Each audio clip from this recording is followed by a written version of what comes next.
এই যে পুজোর সময় বলতে হয় কোষাকুষিটা দেখতে অত ছোট জিনিস, কিন্তু ওর মধ্যে কি থাকে জানেন? পঞ্চতীর্থকে আবাহন করা হয় ওই কোষাকুষিটার মধ্যে।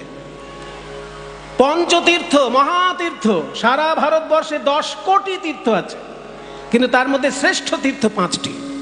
সেই 5টি তীর্থকে আবাহন করা হয় ওই পুজোর মধ্যে কোষাকুষির জলের মধ্যে। এসবগুলো সাধারণ লোক জানে না, তারা শুধু দক্ষিণা দিয়েই খালাস। কোনোদিন জানার চেষ্টা করে না ঠাকুর মশাইয়ের কাছে যে এই যে পুজো করছেন এগুলোর তাত্ত্বিক অর্থটা কি। আর ঠাকুর মশাইয়েরও বয়ে গেছে 5 টাকা দক্ষিণা দেবে, কে অত জানাতে যাচ্ছে? বেশি জানতে গেলে ঠাকুর মশাই বলবে আমার তোমার কাছে সময় নষ্ট করে কোনো লাভ নেই, কারণ দক্ষিণা তো 5 টাকা। এখন অবশ্য 5 টাকা নেই। আমরা যখন পুজো করেছি তখন দক্ষিণা 5 টাকা ছিল, এখন মিনিমাম 50 টাকা হয়েছে বোধহয়, নাকি গো? আপনার তো জানেন কত হয়েছে, এখন হয়তো মিনিমাম 50-এ গিয়ে। তুমি 50 টাকা দেবে, 50 টাকা একটা টোটোওয়ালাও নিয়ে চলে যাচ্ছে। আর ঠাকুর মশাইয়ের কাছে তুমি মন্ত্র শুনবে, বেদের মন্ত্র, পুরাণের মন্ত্র, তন্ত্রের মন্ত্র ঠাকুর মশাইয়ের কাছে শুনবে, তাকেও 50 টাকা দিচ্ছে। তাহলে টোটোওয়ালার কোনো পড়াশোনা দরকার? টোটো চালাতে, রিক্সা চালাতে কোনো পড়াশোনা দরকার? গায়ে শক্তি থাকলেই হলো। কিন্তু মন্ত্রের ব্যাখ্যা জানতে গেলে তাকে সংস্কৃত জানতে হবে, পণ্ডিতের কাছে ব্যাখ্যা শিখতে হবে। মূর্খের কাছে মন্ত্রের ব্যাখ্যা শুনে কোনো লাভ নেই।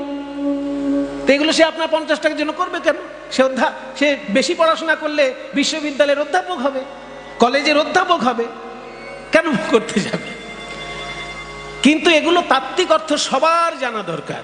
আজকে যে 2-1টা কথা বলে ফেলছি, শুনে রাখুন। কোষাকুষির মধ্যে যখন জলকে শুদ্ধ করা হয় তখন পঞ্চতীর্থকে আবাহন করা হয় যে এই জলটা পুকুরের জল নয়, এই জলটা কোনো নদীর জল নয়, এই জলটা পঞ্চতীর্থের জল চিন্তা করে আমি পুজো করছি। সেই পঞ্চতীর্থ কি কি মুখস্থ করে নিন। এই সব: কুরুক্ষেত্র, গয়া, গঙ্গা, প্রভাস, পুষ্করাণীচ। কুরুক্ষেত্রের নাম সবার আগে, কারণ শ্রীমদ্ ভগবদ গীতা কোথায় বলা হয়েছিল? কুরুক্ষেত্রের মাঠে। ভগবান শ্রীকৃষ্ণ উপদেশ দিচ্ছেন অর্জুনকে, এত বড় একটা ব্যাপার, সেই ব্যাপারটা ঘটেছে কোথায়? কুরুক্ষেত্রের মাঠে। বেড়াতে গেছেন কোনোদিন সেখানে?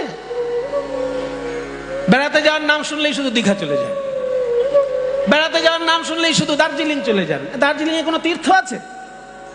একটাও তীর্থ নাম বলুন তো দার্জিলিং এ। পঞ্চতীর্থ ছেড়ে দিচ্ছে।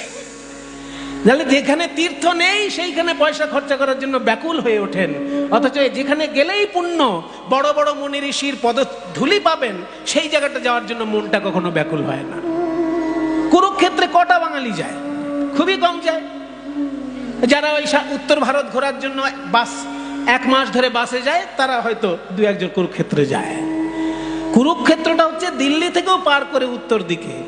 মা বলেছিল যে এই 5টা তীর্থই আমার দেখার ইচ্ছা, তাই আমি মাকে সঙ্গে করে 5টি তীর্থই মাকে দেখিয়েছি। কুরুক্ষেত্র হচ্ছে সেই তীর্থ যেখানে ব্রহ্মা 100 যজ্ঞ করেছিলেন, মতান্তরে 1 সহস্র যজ্ঞ করেছিলেন। সেই যজ্ঞ করে এত বড় যজ্ঞকুণ্ড হয়েছিল, সেই যজ্ঞকুণ্ডটা বিরাট আকার ধারণ করে পরবর্তীকালে। সেইখানের মাটি নিয়ে নিয়ে সবাই নিজের বাড়িতে যেত বলে মাটি খুঁড়তে খুঁড়তে যজ্ঞকুণ্ডটা এত বড় হয়ে যায় যে বিরাট বড় একটা সরোবর হয়ে যায়, প্রায় 1.5 কিলোমিটার বাই 1.5 কিলোমিটার। আমি এসব দেখে এসেছি, তাই আপনাদেরকে বলছি, আপনারাও যাবেন, জীবন ধন্য করবেন এইসব তীর্থ দর্শন করে। 1.5 কিলোমিটার মানে পুরো সরোবরটা যদি একবার হেঁটে ঘুরে আসেন, সুগার কমে যাবে। সুগার কমে যাবে যদি একবার শুধু ওই বড় সরোবরটাকে একবার পরিক্রমা করেন। 1.5 কিলোমিটার বাই 1.5 কিলোমিটার বিশাল সরোবর। ওই সরোবরটার নাম ব্রহ্মকুণ্ড, কারণ ব্রহ্মা ওখানে যজ্ঞ করেছেন। তার পরবর্তীকালে অনেক মুনি ঋষি যজ্ঞ করেছেন কুরুক্ষেত্রের মাঠে। সেই জন্য গীতার প্রথম শ্লোকেই লেখা হলো ধর্মক্ষেত্রে কুরুক্ষেত্রে সমবেতাযুৎসব। কুরুক্ষেত্র হচ্ছে ধর্মের ক্ষেত্র, সেখানে মারামারি কাটাকাটি করার জন্য ক্ষেত্র নয়, ধর্মের জন্য। কিন্তু অধর্মের পক্ষে রয়েছে কৌরবরা, সেই জন্য তাদের সঙ্গে মারামারি করাটাও সেখানে ধর্মের ব্যাপার। অধর্মের পক্ষে যারা থাকবে তাদের বিরুদ্ধে লড়াই করাটাও একটা ধর্ম। তাই ধর্মের ক্ষেত্রে এই যুদ্ধ হয়েছিল। তাহলে 5টা তীর্থের মধ্যে প্রথম হচ্ছে কুরুক্ষেত্র, তারপর হচ্ছে গয়া, গঙ্গা। এবার গঙ্গা তো শুরু হয়েছে হিমালয়ে আর শেষ হয়েছে বঙ্গোপসাগরে, তাহলে তীর্থ কোনটা ধরবেন? গোটাটাই তো গঙ্গা। তাহলে গঙ্গার জন্য স্পেশাল তীর্থ কোন জায়গায়? দুটো জায়গায়। একটা হচ্ছে যেটা সবাই জানেন আপনারা, হর তীর্থ বারবার, সব তীর্থ বারবার, তারপর গঙ্গা সাগর একবার। এটা আপনাদের সবার জানা যে সব তীর্থ বারবার হলে যা পুণ্য, গঙ্গা সাগরে একবার যেতে পারলেই সেই পুণ্য। সেই জন্য বলছে হর তীর্থ বারবার, গঙ্গা সাগর একবার। তাহলে গঙ্গা সাগরটার ব্যাপারে আপনারা সবাই জানেন, কিন্তু আরেকটি জায়গায় গঙ্গাকে অতি পবিত্র ধরা হয়, সেটা হচ্ছে কনখলে গঙ্গা পুণ্যা কুরুক্ষেত্রে সরস্বতী।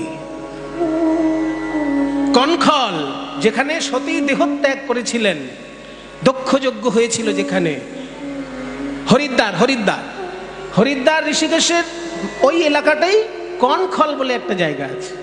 ওই কনখল যেহেতু সতীর বাপের বাড়ি, দক্ষ রাজার বাড়ি ছিল ওখানে, ওই জন্য ওইখান থেকে যখন গঙ্গা বয়ে আসছে সব থেকে পবিত্র ধরা হয় গঙ্গাকে ওইখানে। ওই জন্য শাস্ত্র বলছে কনখলে গঙ্গা পুণ্যা। গঙ্গা সর্বত্রই মোক্ষদায়িনী, কিন্তু কনখলে তার বিশেষ অবস্থান।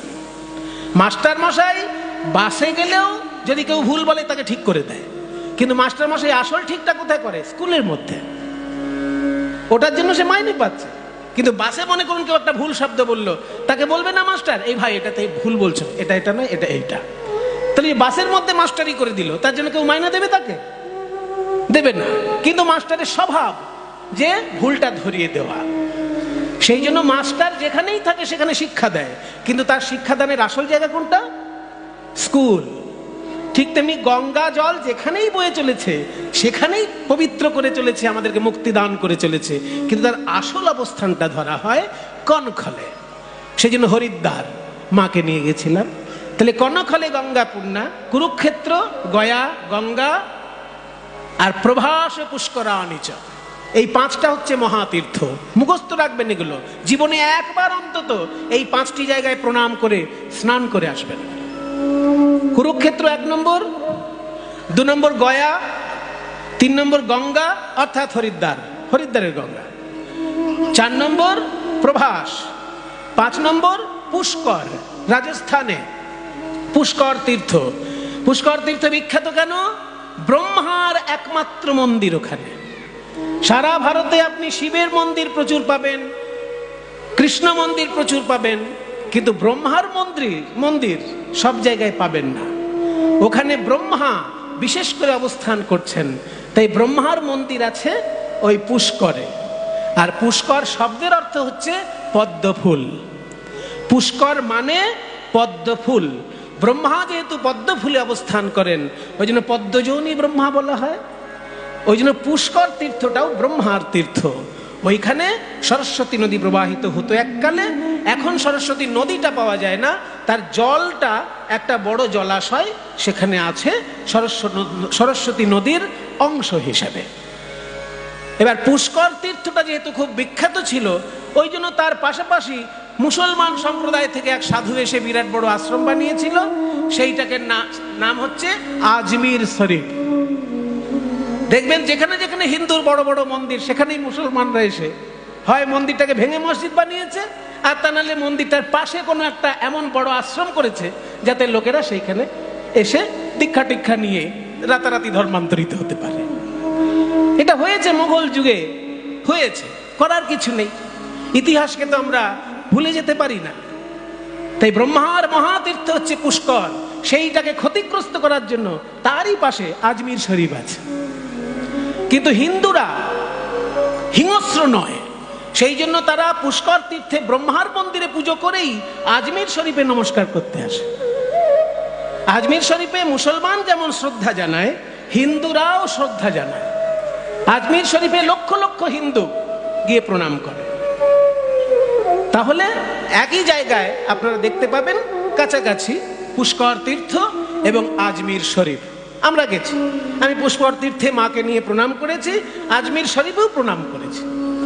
কারণ সাধু তো ইসলাম ধর্মের হলোই বা, সেও তো একটা সাধু। সে মনে করে তার ধর্মই শ্রেষ্ঠ, এবার আমি মনে করি আমার ধর্ম শ্রেষ্ঠ, সে তো তার ধর্মে শ্রেষ্ঠ মনে করতেই পারে। সে কাজেই সেখানে হিন্দু মুসলমান সবাই গিয়ে শ্রদ্ধা জানায় আজমির শরীফ। ওই আজমির শরীফের পাশেই হচ্ছে পুষ্কর তীর্থ, মহা 5টি তীর্থের শ্রেষ্ঠ 5টি তীর্থের মধ্যে একটি তীর্থ। কাজে কুরুক্ষেত্র, পুষ্কর, গয়া, হরিদ্বার, আর কি বাকি থাকলো? প্রভাস তীর্থ। প্রভাস তীর্থটা হচ্ছে গুজরাটে, সমুদ্রের ধারে। দ্বাদশ জ্যোতির্লিঙ্গের মধ্যে প্রথম জ্যোতির্লিঙ্গ হচ্ছে সোমনাথ। সেই সোমনাথ মন্দিরের হাফ কিলোমিটার সামনেই মহাতীর্থ প্রভাস তীর্থ। তো সেইখানেও এই পঞ্চতীর্থের মধ্যে এক তীর্থ। কাজে আপনার সারা জীবনের যত অর্থ উপার্জন করছেন করুন, বিদেশ বেড়াতে যান, সুইজারল্যান্ডে গিয়ে হানিমুন করে আসুন, তাতে ক্ষতি নেই। কিন্তু সত্যিকারের পুণ্য যদি জীবনে লাভ করতে চান, এই ভারতবর্ষের 5টি মহাতীর্থে অবশ্যই স্নান এবং প্রণাম দুটো করবেন।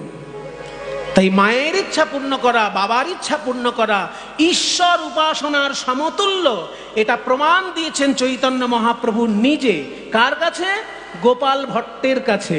গোপাল ভট্টকে তপন মিশ্রের ছেলে, যে তপন মিশ্রকে মহাপ্রভু প্রথম হরে কৃষ্ণ মহামন্ত্র উপদেশ দিয়েছে। সেই তপন মিশ্র যখন ছোটবেলায় মহাপ্রভুর পদসেবা করেছিল, সেই সময় তার ইচ্ছা হয়েছিল আমি মহাপ্রভুর সঙ্গে জীবন কাটাবো।